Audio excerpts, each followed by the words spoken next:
This episode is sponsored by Friskies, who would like to tell your cats hi. Now, if that didn't get your cat's attention, there is one thing that always does the trick. Just pour some Friskies crunchy food in the bowl and you'll hear those paws come running. Works every time. With so many Friskies choices, you can always bring your cats running from their secret napping spots. There's always more to explore. See for yourself at friskies.com or visit your local store. You know what doesn't belong in your epic summer plans? Getting burned by your wireless bill. While you're planning beach days, rooftop hangs, and maybe even a little summer romance, the last thing you need is your phone plan holding you back. That's why the best move is switching to Mint Mobile.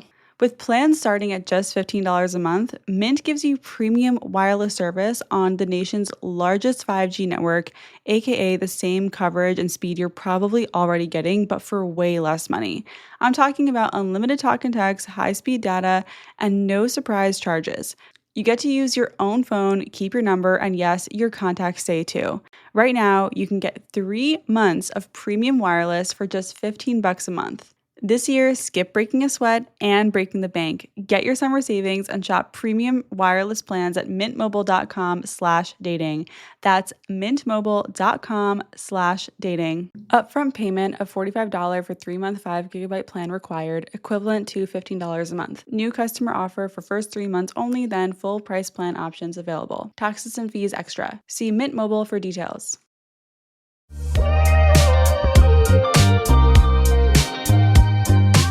You want to start talking about the future with the person you're dating, and you don't want to pressure them, but it's hard because you want things to move forward and not feel like you're just dragging them along. In this episode, I'm breaking down how to talk about the future without pressuring someone in the early stages of dating, in a new relationship, and when you've been with someone for at least 6 months. Welcome back to Dating Intentionally. I'm Talia. I'm sharing no-nonsense advice for navigating dating and relationships with confidence and ease. Whether you've been dating for a while or you're just starting out, I believe dating can be fun.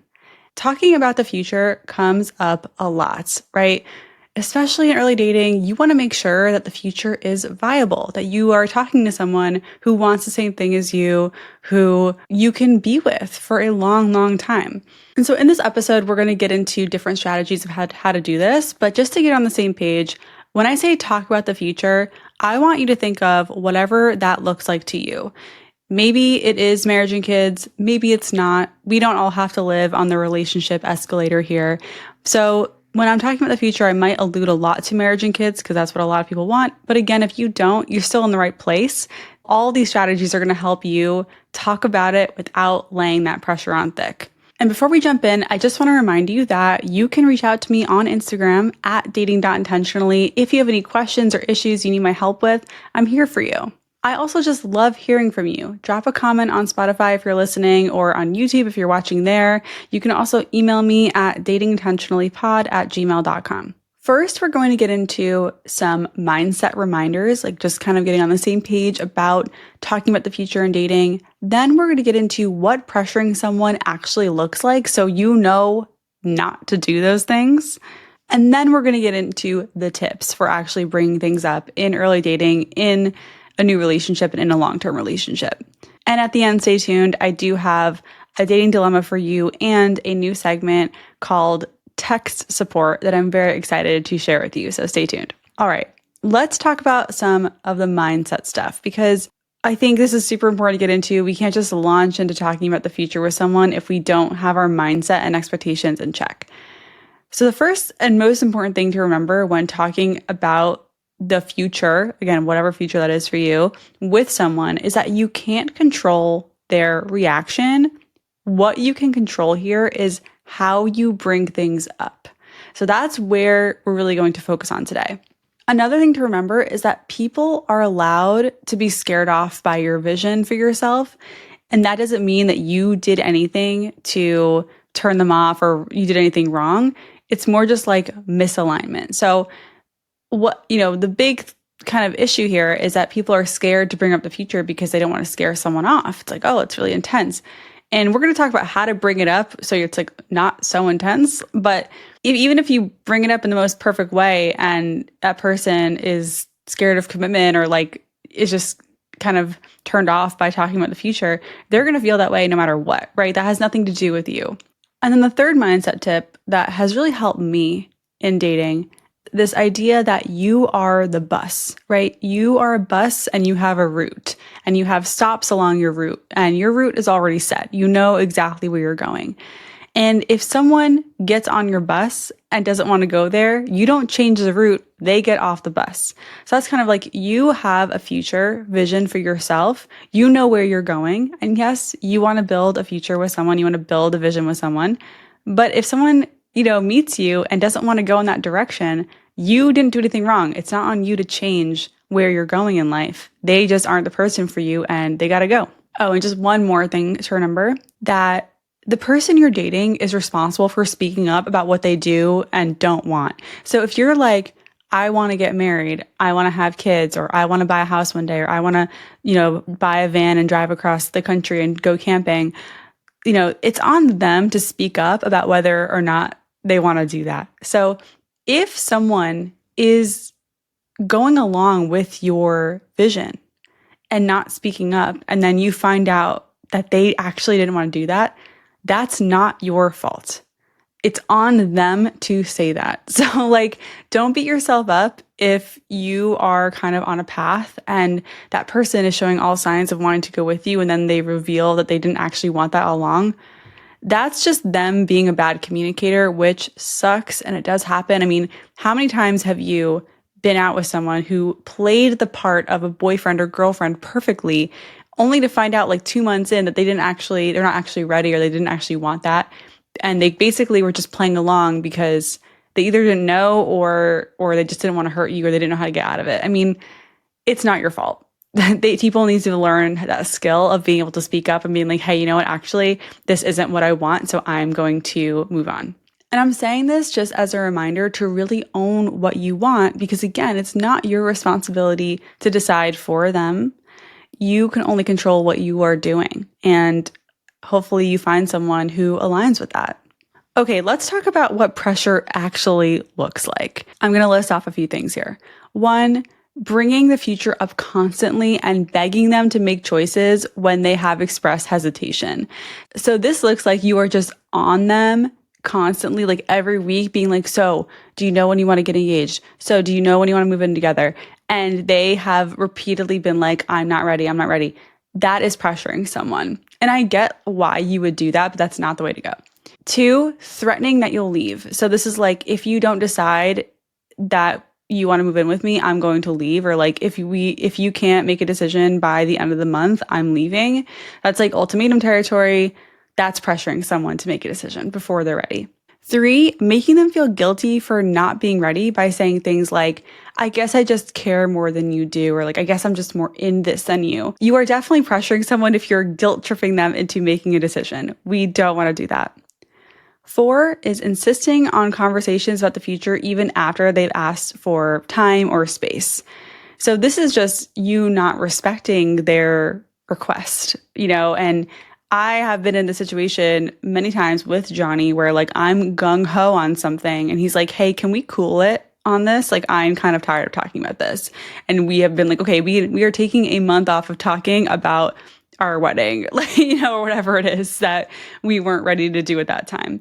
So if you don't respect that, you are pressuring them. The 5th one is comparing them to others who are more ready as a way to provoke action. So that means well, look at my friend. They decided to move in together, after 3 months of dating. What the hell? We've been dating for 3 years. That's also pressuring someone. The 6th one is interpreting neutral or unclear responses as rejection and reacting with anger or withdrawal. So yeah, maybe you're going to get into a situation with someone where you're talking about the future and you don't love their response, but they didn't outright disagree or show that they're not aligned.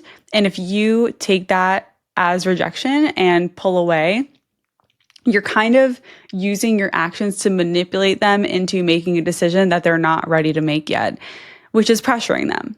Number 7 is dismissing or minimizing their concerns as irrational or unimportant. So this is when you have tunnel vision, and if you're just really disagreeing with their hesitations and not taking them into account, that's just not being a good partner at that point, right? And I get it. You might have a ton of anxiety around moving in with someone, getting engaged, getting married, whatever it is.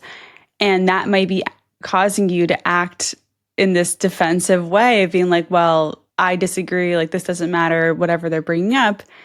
And that doesn't feel good. You're not going to be able to come to a mutual decision that way. Number 8 is pushing for faster timelines and saying things like, it's been 6 months, you should know by now. Again, it can be really frustrating when someone's kind of dragging their feet, but using that kind of language is not going to get them to make a decision. And the last one is speaking for them to the people in your life about where things are headed before they've agreed. So that would be like going to your friends or family and being like, yeah, we think we're getting engaged. And you haven't actually, you've talked about it, but maybe you haven't come to a decision either way. And that is putting someone in a very awkward position. So those are the different ways that pressure shows up. And they do sound pretty extreme.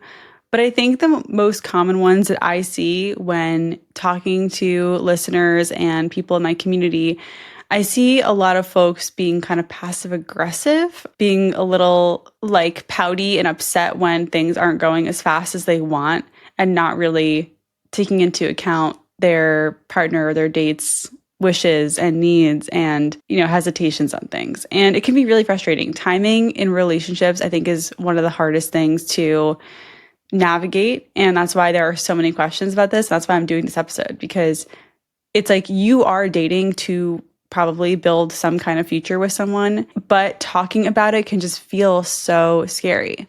All right, let's take a quick break, and then we're going to get into some tips about how to actually bring it up without pressuring them. This episode is brought to you by Nespresso and Samra Origins by the Weekend Coffee Collection. Introducing Samra Origins. My collaboration with Nespresso is a connection to my roots, to my mother, Samra. Coffee that hits the right notes. It transports you. Crafted with unique notes and bold, soaring flavors. Experience a taste that moves you. Nespresso and Samra Origins. Discover more at Nespresso.com. This episode is brought to you by Indeed. When your computer breaks, you don't wait for it to magically start working again. You fix the problem. So why wait to hire the people your company desperately needs? Use Indeed's sponsored jobs to hire top talent fast. And even better, you only pay for results. There's no need to wait. Speed up your hiring with a $75 sponsored job credit at Indeed.com/podcast. Terms and conditions apply. Welcome back. Let's get into tips for talking about the future in early dating. So that is talking about the future when you are not in a relationship yet. So the early dating is the period between you first meet and you decide to be in a committed relationship. So that could be like a month to 3 months is usually the range of time here. So here's my number 1 tip for bringing up the future when you're in those early stages and you're not yet in a relationship. Talk about what you see for your future. You have to speak in I terms, like, I see myself getting married. I see myself buying a vacation home in Colorado next to a ski resort. I would love to become a mom. Those are just things that you're saying for yourself. Like, this is where my bus is going. This is where I'm headed in life. These are the visions that I have for myself, regardless of who's with me. You could be like, yeah, my dream life involves living in a beach house with 5 dogs, whatever it is. When you bring up the future in the context of what you want for yourself, regardless of who's sitting in front of you, that's a very low pressure way to introduce what direction you're going in and what you value without pressuring them or really bringing them into the picture. It's okay to bring up the fact that you want to be married one day on a first or second date. It's also okay to say that you don't see yourself having kids, or maybe you want a really big family, whatever it is. This is about you. It's not about this, quote, us that doesn't exist yet on the date. And by you sharing that information, they can decide if they're aligned with that too. I'm a big fan of getting that out on the table early. Another way to bring up the future in early dating is by talking about the past or present. So you can talk about the future you want with a partner by talking about things from your past that you really like, that you want to continue in your life. For example, for me growing up, my family took ski vacations every Christmas. We did it for a week, and we're Jewish, so it was wonderful to ski on Christmas when no one was there. And that is a tradition I would love to be able to carry forward with my family. And that's something that I would talk about when it was appropriate, when it was relevant in early dating, because, one, I wanted to share that about myself. And two, I wanted them to know this is the kind of family I want to have. I want to have kids. I want to do family traditions. I love skiing. There's a lot of information here. So that's another way to talk about your vision, is by talking about the things from your past or things you currently do that you want to continue doing with a partner or with a family. And then here's how I did it with my husband. So this is a very direct approach. It doesn't necessarily work for everyone, but it really worked for me. When I was getting to know Johnny, before we were in a relationship, I was kind of talking about my previous relationship experience. I had dated someone for 6 years and lived with them for 3 years, and there was no ring. There was hardly any talk of getting married, which really frustrated me. So I told him, in the context of that past experience, I said in my next relationship, I was only going to date someone for 2 years max before deciding to get married. And if we got to that 2-year point and we still didn't know, I was going to leave. So he knew that was my ideal timing before we even got into a relationship. This is the track I'm on. I've learned in the past not to wait too long. I feel, my biological clock ticking too. So in the next relationship, whoever that might be with, I'm going to allow 2 years of dating to go by before we decide to get married, max. Obviously, what happened is we got engaged 18 months into dating. We didn't even hit that 2-year point, but I was being very clear, this is where I'm headed, and this is how long I'm willing to give a relationship to see if we want to end up together. So he had a choice in that moment to decide if he was on board for that. And by me saying that, he had a chance to mentally check in with himself, am I on board with this? And he was. But he has told me, since that my timeline was faster than what he wanted, but he was flexible and respected, the biological clock factor, and I really appreciate that. That being said, he had every opportunity to say that my timing didn't work for him, but he didn't, because he understood and accepted it. It's good to get this stuff out early, because you'll scare off the ones who aren't aligned and you'll attract the ones who are. In early dating, you can also talk about the future by asking questions. You can ask questions like, what do the next few years look like for you in your job or career? Or where are you hoping your career takes you? Or do you see yourself having a family one day? I think that's an appropriate question to ask on a date with someone. So those are my tips for talking about the future in early dating. As you might have noticed, the theme here is that they are kind of broad. You're not necessarily getting into specifics, and you're certainly not talking about the future in context of each other yet. You're just saying, you're presenting what you want. They're going to present what they want, and you can decide if that aligns. Let's move on to tips for talking about the future in a new relationship. So this is, you're officially in a couple, you're using labels, but maybe you haven't been together. You've been together for less than 6 months. So here are some tips. My favorite thing to do is to talk in hypotheticals. Like, what if we did this? Or what would it look like if we did that? What do you think about this? So again, you're talking like you're not making plans, but you're like, what if, you're just exploring. Let's go down this road. Let's just talk this out. I think it's really fun to explore topics without worrying about the action and just kind of seeing what you guys come up with. I remember 4 to 5 months into my relationship with Johnny, I looked at him, we were on a date, and I looked at him and I said out loud, I could see living with you. I just said that. And then a month later, he formally or officially asked me to move in together, which was really sweet. But obviously after I kind of said that idea out loud, we had started dreaming about it together, being like, what would it be like?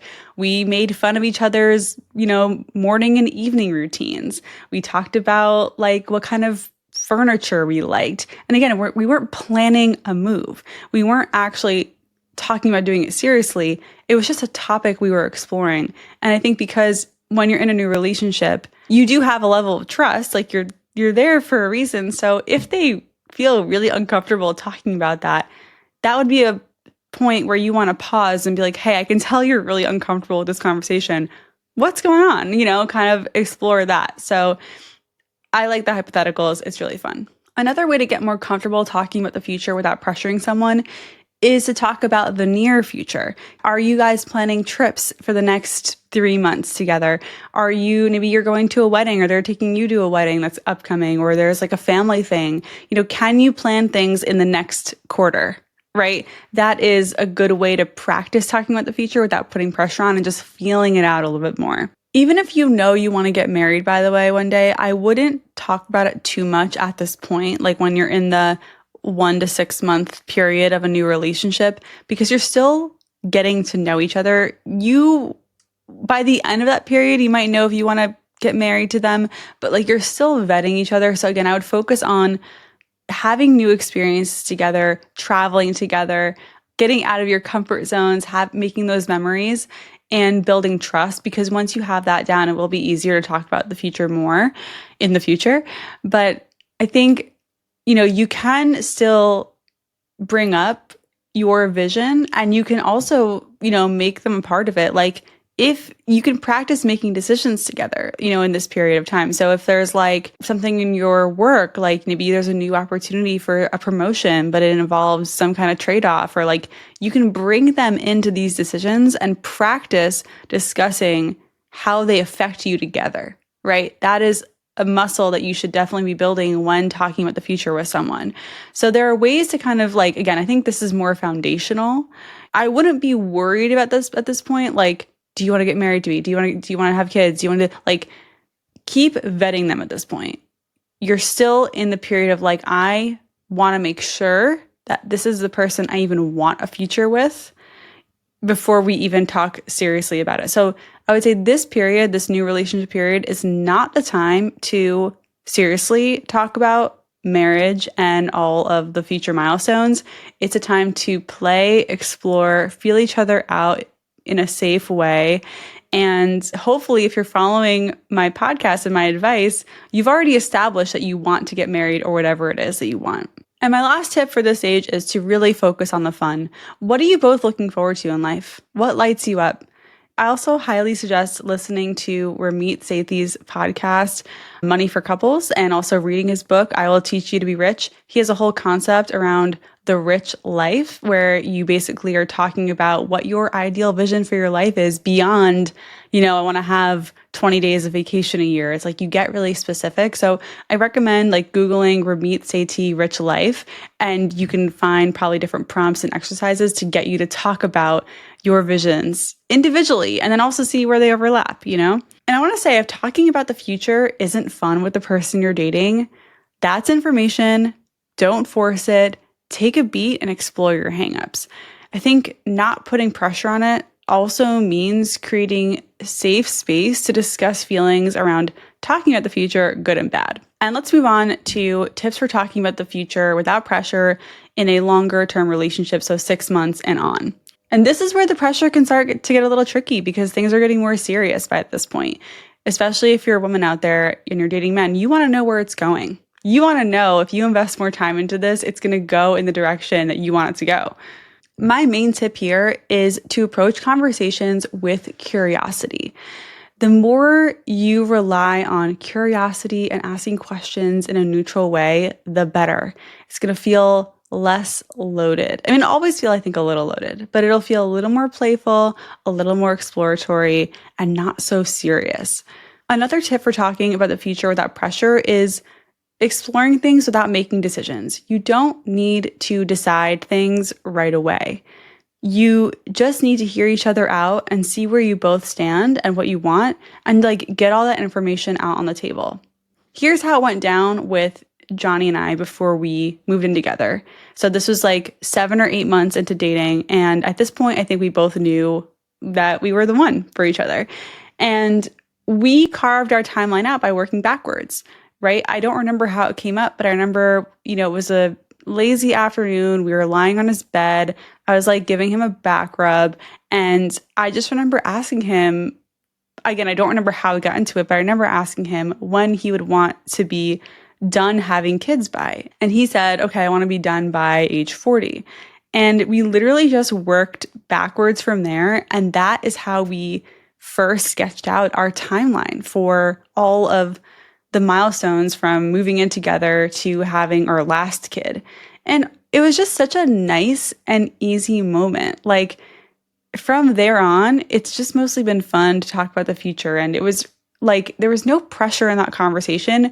We were just like sketching it out, be like, okay, you want to be done having kids by 40.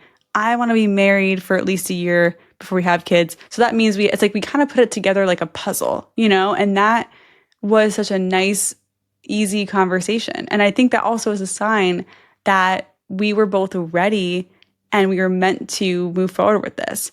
If there's a hesitation or hang up, or if there's tension, I don't think you're doomed, but I think that it's a sign that you need to step back and discuss why the tension is there, instead of bulldozing and continuing to try to pressure them into a decision that you are ready to make, right?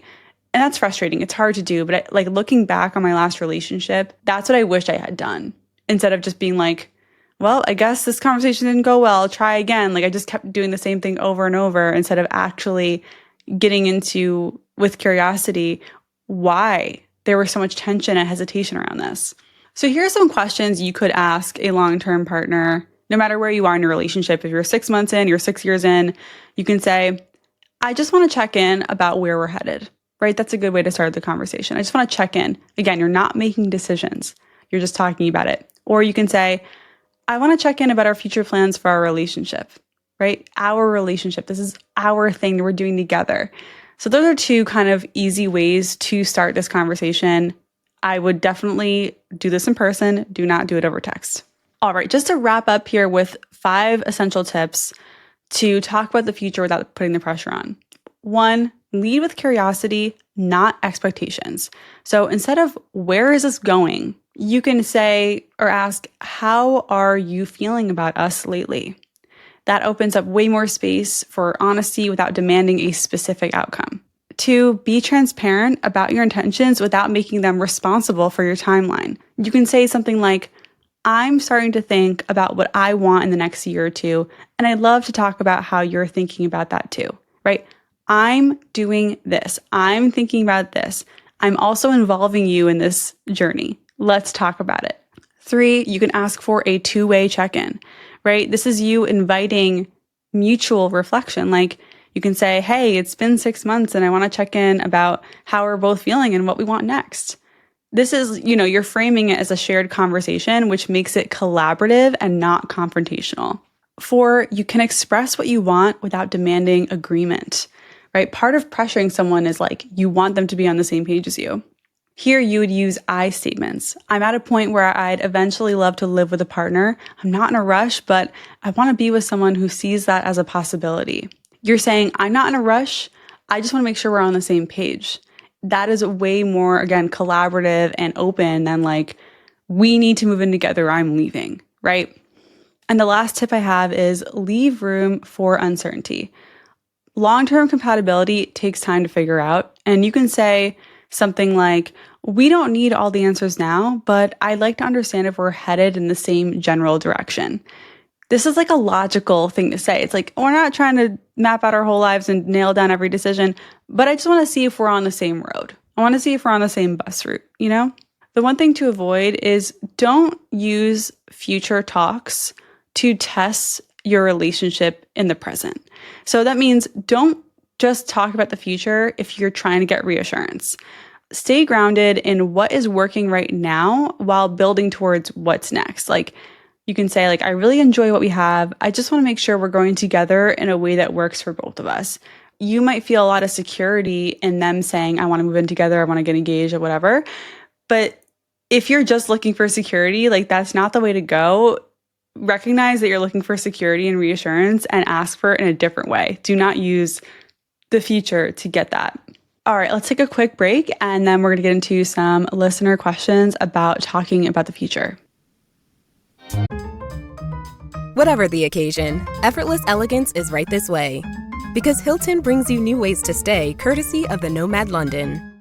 And it doesn't stop at award-winning dining in a space draped in velvet and illuminated by vintage chandeliers. No, this day goes beyond with unparalleled personalized service and attentive hospitality. Oh, and did we mention the Nomad London can be booked using your Hilton Honors points at Hilton.com? Hilton, for this day. All right, here's the first one.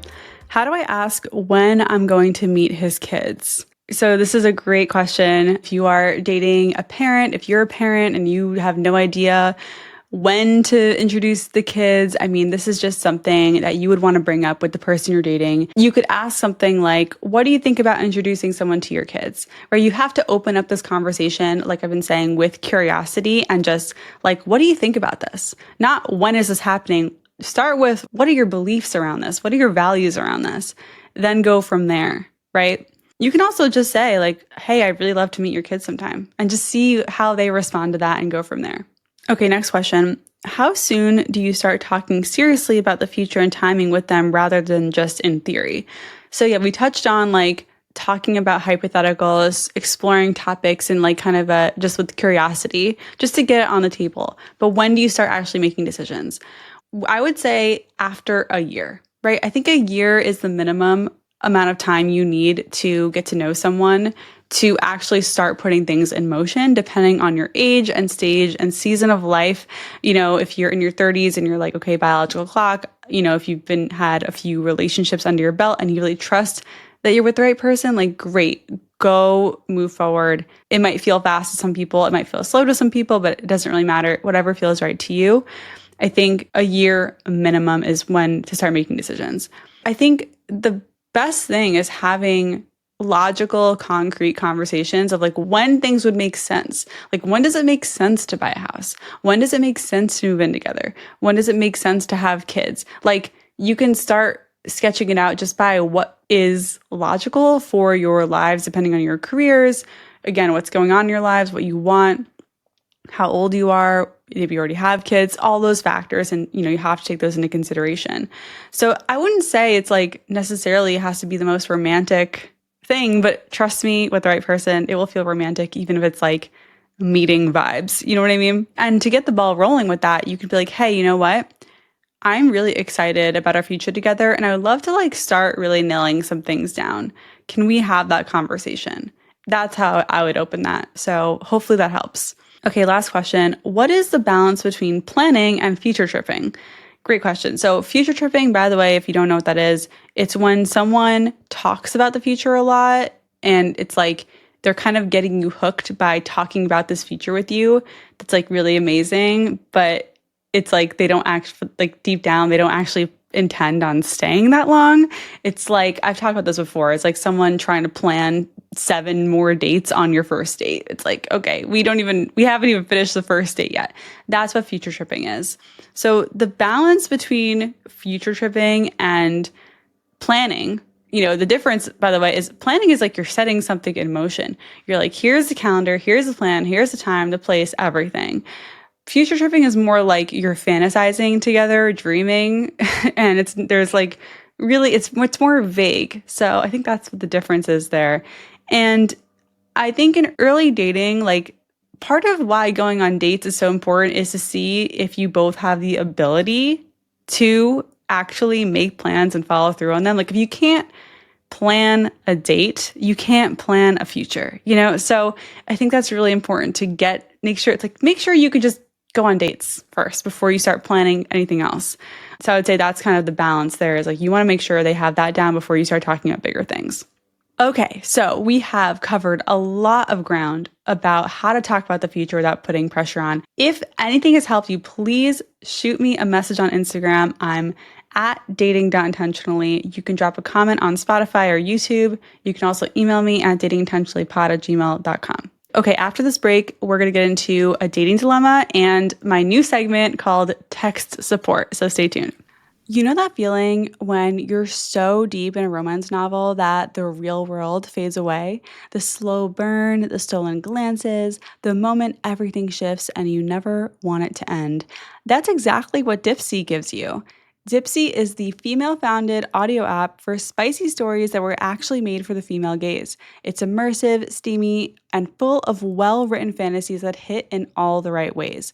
Whether you're into rugged cowboys, Scottish sailors, forbidden love, dark romance, or even the god of the underworld, Dipsea has over 1,000 spicy audiobooks, all written by professional writers and narrated by voices that make you feel something. I love Dipsea for when I want to unwind, feel connected to my body, or just get a little escape from everything else going on. The app is super easy to navigate, and with new chapters dropping every week, there's always something fresh to explore. So, whether you're into historical drama, contemporary angst, or a sapphic slow burn, Dipsea's got your next obsession. Right now, you can get a 30-day free trial plus 25% off your annual subscription when you go to dipseastories.com/Talia. That's DIPSEA stories.com/Talia for 30 days and 25% off your subscription. dipseastories.com/Talia. Welcome back. Let's get into our dating dilemma. I, 45 female, I'm a widow, have been dating my boyfriend, 37 male, for over a year. He currently lives with his mom and stepdad about an hour away. He wants to get a different job in my city, but he's having a hard go of it. I've offered for him to move in with me. I own my home, to allow him to look for jobs that don't pay as well, but he seems hot and cold on that. I feel like this is a great opportunity for our relationship to move to the next level, but he seems hesitant. Any advice on not taking his hesitation personally? Is it a sign I should move on? This is a tough one. I appreciate you for sharing this. I mean, I would feel frustrated too, because like you're offering him, to you, what is a great solution? It's like, come move in with me, which is what you want, and look for jobs. You can work, at a job that is like part-time while you're looking for your next actual job. It makes sense. It's a logical solution, but I can understand why he wouldn't want to do that. One, he probably doesn't want to do that because who wants to spend even part-time like working a job they don't like when they could just be full-time searching for their dream job, right? Two, it's also a pride thing. I think a lot of guys really want to have their career nailed down before they focus on building something with their partner. Obviously, I know that doesn't apply to all men, but I think that's something I've run into a lot. It's that they want to just get certain things squared away in their life before they focus on building a life with a partner. And maybe he wants to be able to contribute to your mortgage or I think there needs to be more conversations here about his hesitation. I really recommend having an honest conversation about why he's hesitant, right? Like you can come in and be vulnerable. Be like, you know what? I'm starting to internalize this roadblock as like rejection and that you don't want to move forward with me. Can you share a little bit about what's actually going on and why moving in together isn't the idea you want to move forward with right now? Let him express himself. You might be surprised about his reason why he is hesitant. And I think it's really important for you to get vulnerable and share how his hesitancy is affecting your mental state about the relationship. So should you move on right away? No, I think you have to have that conversation first. Then from there, you'll be able to know what to do and see how he actually feels about moving in. Maybe he's really excited to, but he knows that he wouldn't be able to contribute to your shared household the way he wants to when he's not earning the money he wants to. That's my guess on this one. Obviously, I don't know. But that's my guess. Or you might find out that he doesn't actually want to move in and, then that's the end, which would suck, but at least you have your answer. So that's my advice. Have the conversation, go from there. You can also kind of set your own, not deadline. It's not a deadline because we're not pressuring them, but you can say like, this is kind of my expectation that we date for this long, we move in together, and then we decide to get married. Like, you have to also lay out what the bigger picture is because it's not just about moving in together, right? There is a bigger picture here that you want for your life. So make sure you're sharing that too. I hope that helps. Thank you so much for submitting your dating dilemma. If you have one that you want me to answer on the pod or on YouTube, you can submit it in the show notes. All right, let's do our new segment. It's called Text Support, not tech support, text, like texting support. And I had people on Instagram send me their text screenshots. I'm going to read them. I'm going to read one of them today and analyze it and kind of tell what's going on. And if you're watching on YouTube, I will put this like a screenshot on the screen so you can actually see what is happening. Okay, let's do it. Okay, this person messaged me and said, I have a couple screenshots of a conversation I had with a guy from the apps about a month ago. He ended up ghosting me. Let's get into it. So the guy writes to her, Hey, sorry, I haven't gone back to you in a while. I found out late last week that I have to go down to Houston early to work at NASA for 10 weeks. So long story short, I'm now leaving tomorrow. I know that it ruins our plans and I'm sorry. I don't really know what to say. I completely understand if you're looking for something sooner than that. But if you are interested in still talking and trying to meet when I'm back, I'd love that. Then she writes, hey, I appreciate your honesty. I am sure that has been a lot to deal with the past few days. I would also like to keep talking and see where this goes. I'm sure we could figure out some virtual plans between now and then, smiley face. And he writes back a few hours later, that sounds wonderful and I'm fully on board, smiley face. I really appreciate your understanding. It means a lot. And I will try to do better communicating. I know I'm not doing great. And then she writes, that's good to hear, smiley face. I think as long as we both continue to be honest with each other, we will figure this out. I hope your traveling goes well today. And then he ghosted her. So, okay, here is my take on this text conversation. I mean, there are so many clues here. Like, I think that this person is probably genuine. I like to give people the benefit of the doubt. Like, the guy is probably genuine. Like, he last minute had to realize his stuff with his work changed. He had to go to Houston for work at NASA. You know, my husband works at NASA. Like, sometimes things do happen last minute. And he kind of like softly pitches meeting up when he's back. And look, I'm going to say right now, if you're talking to someone, you're in early dating with someone, and they're going to be gone for 10 weeks, that working out is the exception, not the rule. It is so hard to put in the energy and effort to carry that through for 2.5 months with someone you've met maybe 2 or 3 times. You'd have to really, really, really be into each other for that to work. And I can tell by his text that he's just not that into her. Then he says, I'm fully on board, but he's not moving anything forward to make plans with that. It's like, don't say you're fully on board and then not initiate plans. The real sign here that this isn't it is he says, I will try to do better communicating. I know I'm not doing great. If someone's saying that to you in early dating, that's just like the biggest red flag. The way someone communicates with you in early dating is how they're going to communicate with you. Like that, they're not going to get better. It actually doesn't get better from there. It usually gets worse because usually it starts off the texting, even if you're dating intentionally, even if you're following my advice, it starts off really, intense with the texting, and it will taper off as you get more used to each other and you get into your relationship. So if someone's already bad at texting and communicating early on, they're not going to get better usually down the line. Can some people make adjustments? Yes. But he's basically telling her, like, I'm not good at this. So it doesn't surprise me that she got ghosted. It's a bummer. I don't think she did anything wrong here. But at the same time, I think if someone's about to leave for 10 weeks, that's a good time to get back on the apps.